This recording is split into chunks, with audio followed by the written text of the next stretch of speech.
आशीर्वाद तो है, पूरा मिथिलांचल का आशीर्वाद है। हमारी मिथिली सारे जग से निराली, हमारी मिथिली सारे जग से निराली।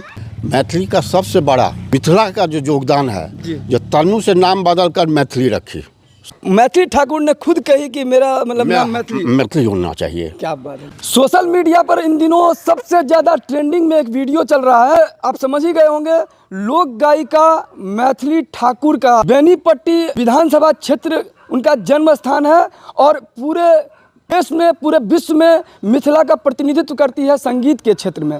लेकिन जैसे ही राजनीति के क्षेत्र में शुरुआत का खबर आता है कि अब राजनीति के क्षेत्र में भी अपनी कदम बढ़ाने वाली है, वैसे ही शुरू हो जाता है ट्रेंडिंग। वैसे ही कमेंट्स पे कमेंट्स और इतने सारे कमेंट्स कि कहीं ना कहीं लोगों की जिज्ञासा भी बढ़ जाती है कि आखिर